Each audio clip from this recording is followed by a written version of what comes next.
Hello guys, ഇന്നത്തെ വ്ലോഗിലേക്ക് എല്ലാവർക്കും സ്വാഗതം. ഇന്നത്തെ യാത്രയെന്ന് പറയുന്നത് നമ്മുടെ കേരളത്തിലെ ഏറ്റവും മനോഹരമായ ഒരു സ്ഥലത്തേക്കാണ്. അതായത് നമ്മുടെ പൂവാർ ഐലൻഡിലേക്കാണ്.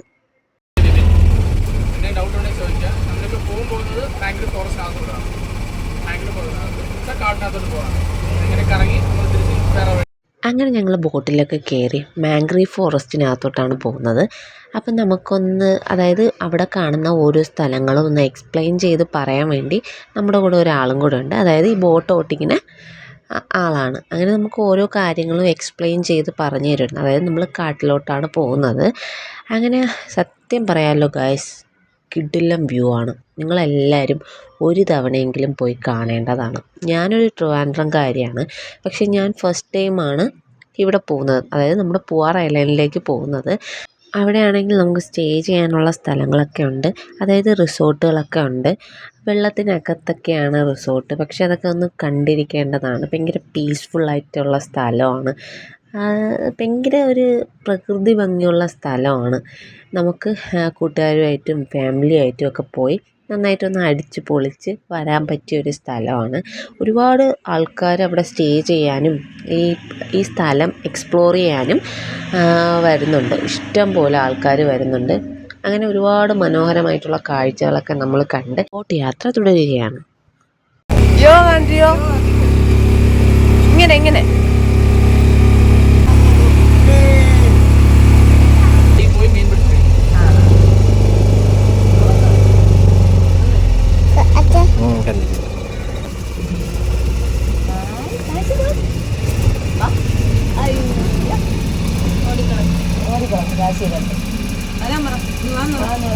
വീട്ടിൽ പോവാം.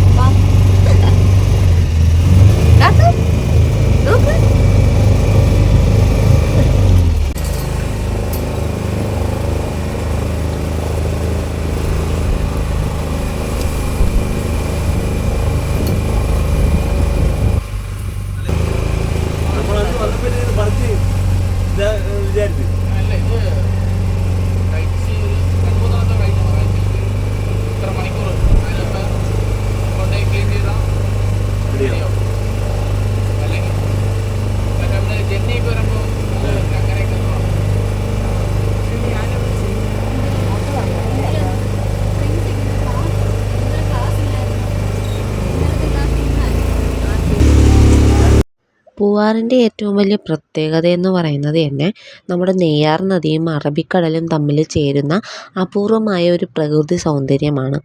അതുകൊണ്ടാണ് ഈ സ്ഥലം ഇത്രയും മനോഹരമായത്. നമ്മുടെ ഈ യാത്രയ്ക്കിടയിലുണ്ടല്ലോ പല പക്ഷികളെയും, അതായത് നമ്മുടെ നാട്ടിൻപുറത്തുള്ള മനോഹരമായ കാഴ്ചകളൊക്കെ ഇവിടെ കാണാൻ പറ്റും. സത്യം പറഞ്ഞാൽ മൊത്തം പച്ചപ്പാണ്. ഈ പച്ചപ്പ് ഇപ്പോൾ ഒരിടവും കാണാൻ പറ്റുന്നില്ല. വെള്ളം പച്ച ചെടികളും എല്ലാം, അതിനിടയിൽ റിസോർട്ടും ഒക്കെ ആയിട്ടുള്ള ഒരു സ്ഥലം.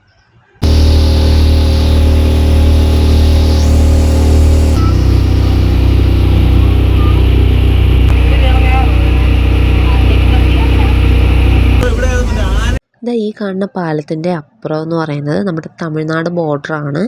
ഇത് കഴിഞ്ഞ് കുറച്ച് ദൂരം കൂടെ പോകുമ്പോഴത്തേക്ക് നമ്മുടെ കായലും കടലും കൂടെ അടുത്ത് കിടക്കുന്ന ആ ഒരു കാഴ്ച നിങ്ങൾക്ക് കാണാൻ പറ്റും. അതൊന്ന് കണ്ടിരിക്കേണ്ടത് തന്നെയാണ്. ആകാശവും കടലും കായലും എല്ലാത്തിൻ്റെ ഭംഗി പറഞ്ഞറിയിക്കാൻ പറ്റത്തില്ല. അതൊന്ന് വന്ന് കണ്ടാലേ മനസ്സിലാവും.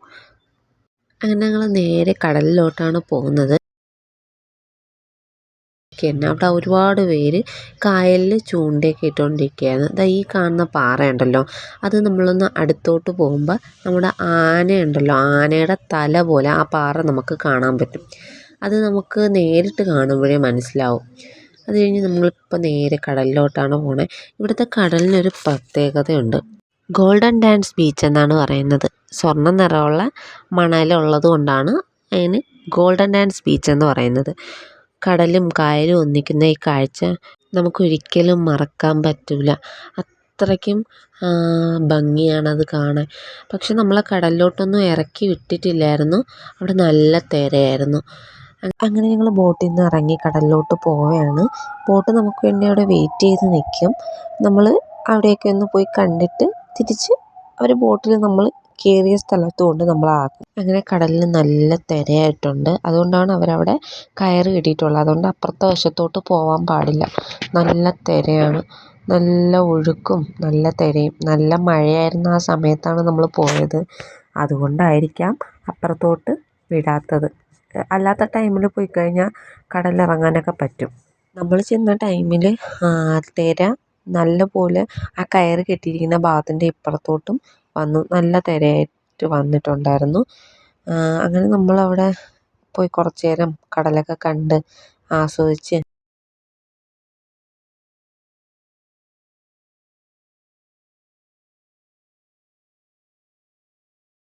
കാശിക്കും കാത്തൂനും കടലിൽ വന്നു കഴിഞ്ഞാൽ വെള്ളത്തിൽ പോകണ്ട, മണ്ണ് കളിച്ചാൽ മതി.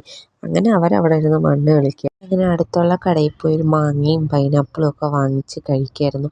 അവിടെയാണെങ്കിൽ കട്ട് ചെയ്ത് വെക്കത്തില്ല, നമ്മൾ പോകുമ്പോഴത്തേക്ക് അവരപ്പം തന്നെ കട്ട് ചെയ്ത് തരുന്നതാണ്. പിന്നെ അവിടെ ഒട്ടകത്തിൻ്റെ സവാരിയൊക്കെ ഉണ്ട്. നമ്മളതിലൊന്നും കയറിയിട്ടില്ലായിരുന്നു. സവാരിയൊക്കെ ഉണ്ടായിരുന്നു. പിന്നെ നമ്മൾ കുറച്ച് നേരം അവിടെ നിന്ന് കളിച്ചിട്ട് നമ്മൾ തിരിച്ച് പോയി. തിരിച്ച് ബോട്ടിലോട്ട് കയറി. കുറച്ച് നേരമേ നിന്നുള്ളൂ. അധികം നേരം നിന്ന് കഴിഞ്ഞ് കഴിഞ്ഞാൽ കാശിക്കുട്ടനും കാത്തുമ്മയും അവിടെ നിന്ന് എണീക്കില്ല. അതുകൊണ്ട് അവരെ കുറച്ച് നേരം കളിപ്പിച്ചിട്ട് നമ്മൾ തിരിച്ച് ബോട്ടിൽ കയറി തിരിച്ച് പോവുകയാണ്. തിരിച്ച് നമ്മൾ കയറിയ സ്ഥലത്തോട്ട് പോവുകയാണ്.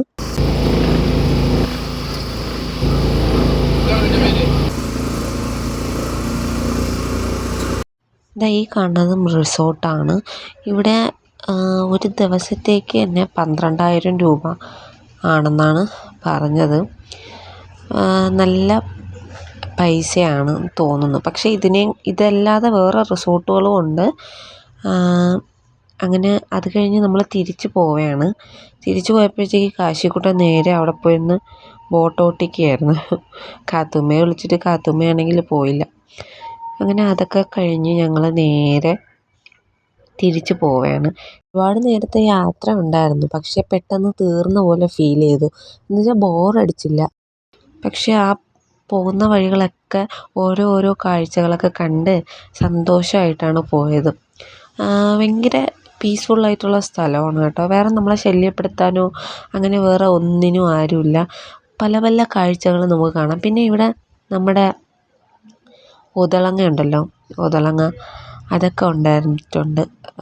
ഒതളങ്ങയൊക്കെ കണ്ട് നമ്മളിങ്ങനെ പോയായിരുന്നു. ലാസ്റ്റ് നമുക്ക് സ്പീഡെടുത്ത് ബോട്ടൊക്കെ ഒന്ന് കറക്കി നല്ലപോലെ ഒന്ന് ആസ്വദിപ്പിച്ചിട്ടാണ് നമ്മൾ തിരിച്ച് പോയത്. പ്രകൃതിയെ സ്നേഹിക്കുന്നവർക്ക് ഒരിക്കലും പോകാതിരിക്കാൻ പറ്റില്ല ഈ സ്ഥലത്ത്. അപ്പോൾ കുടുംബമായിട്ടോ സുഹൃത്തുക്കളായിട്ടോ ഒക്കെ പോയി നല്ലപോലെ ഒന്ന് അടിച്ച് പൊളിക്കാൻ പറ്റിയ ഒരു ഡെസ്റ്റിനേഷനാണ്. അപ്പോൾ എല്ലാവരും പോയി നമ്മുടെ ഈ ഒരു സ്ഥലം എക്സ്പ്ലോർ ചെയ്യുക. അപ്പോൾ ഇഷ്ടപ്പെട്ടാൽ നിങ്ങൾ വീഡിയോ ലൈക്ക് ചെയ്യുക, ഷെയർ ചെയ്യുക, സബ്സ്ക്രൈബ് ചെയ്യുക. അപ്പോൾ അടുത്ത യാത്രയിൽ വീണ്ടും കാണാം. ടാറ്റാ.